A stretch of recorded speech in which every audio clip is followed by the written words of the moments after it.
जहाँ एक और भारत की भूमि पर प्रेमानंद जी जैसे संत है जो बिना एक गुरु के लिए सनातन धर्म का उपदेश देते हैं, वहीं दूसरी ओर कथा सुनाने वाले कुछ धंधेबाज भी है। जी उनका अपन ना पेमेंट नहीं कर पाए, कथा का जो पेमेंट होता है वो नहीं कर पाए।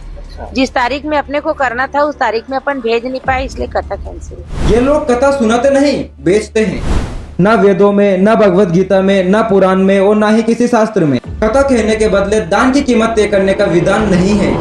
भागवत गीता सबसे श्रेष्ठ है, लेकिन उसका मनमाना मूल्य लेना ब्रह्म हत्या के बराबर है, ऐसा शास्त्रों में लिखा है।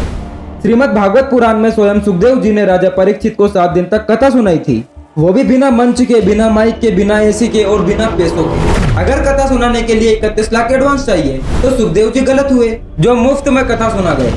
अब कुछ लोग कहेंगे कि भाई उन्हें घर गृहस्थी भी चलानी होती है, तो क्या घर गृहस्थी चलाने के लिए भोली भाली जनता से लाखों करोड़ों रुपए लेना जरूरी है? और अगर इन्हें पैसे ना मिले तो ये भगवान शिव की कथा भी रद्द कर देते हैं। प्रेमानंद जी महाराज सादा जीवन जीते हैं, वे खुद खाना बनाते हैं और अपने प्रवचनों का एक भी पैसा नहीं लेते।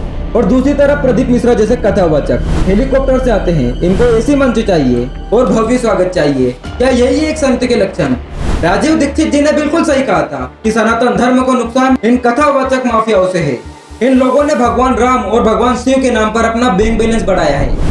आने वाले समय में भागवत गीता कराने के नाम पर EMI भरनी पड़ेगी, क्योंकि कोई गरीब व्यक्ति तो 31 लाख नहीं दे सकता। मंदिर में भगवान प्रसन्न हो जाते हैं एक लोटा जल और एक बेलपत्र से, लेकिन कथावाचक को प्रसन्न करने के लिए लाखों करोड़ों रुपए देने पड़ेंगे। अगर कथा कोई धंधा है तो व्यापारी और धर्म गुरुओं में क्या अंतर है? और ये कथा माफिया वो व्यापारी है जो भक्तों की भक्ति को पैकेज बनाते हैं। और अगर आज हमने इनका विरोध नहीं किया तो ये सनातन संस्कृति को निगल जाएंगे। इसलिए धर्म का बाजारीकरण बंद होना चाहिए और कथा के नाम पर धंधा बंद होना चाहिए। जय श्री राम।